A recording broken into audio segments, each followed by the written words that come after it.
አንዳንዴ ምን እንላለን? እግዚአብሔር አብ በጣም ጨካኝ ነው። ጨካኝ አይደለም። እንደ እግዚአብሔር ሩሩ የለም። አንድ ልጅ የሚሰጥ ከናንተ መካከል ልጁን የሚሰጥ አለ ስለሌላ ሰው? እንደ እግዚአብሔር ሩሩ የለም። እንደ እግዚአብሔር የሚወድ የለም። ከእግዚአብሔር ይልቅ የሚወዳችሁ ማንም የለም። የመጨረሻውን ፍቅር ያየነው በእግዚአብሔር አብ ነው። አንድ ልጁን ሰጥቶ እግዚአብሔር ወልድም ራሱን የሰጠኝ። እግዚአብሔር አብ ግን እኔ አሁን አባት ነኝ፣ 2 ልጆች አሉኝ እንደምታውቁት። ልጅ ማስከፈል እኔ እንትኑ የለኝ፣ ማሰቢያ ቦታው ሩሙ የለ።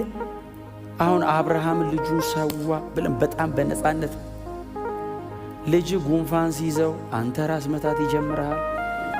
ሞቃል ሞቀት ላል አንድ ልጅ መስቀል ላይ እግዚአብሔር እኮ አንድ ልጅ አይደለም አንድያ ልጅ ነው።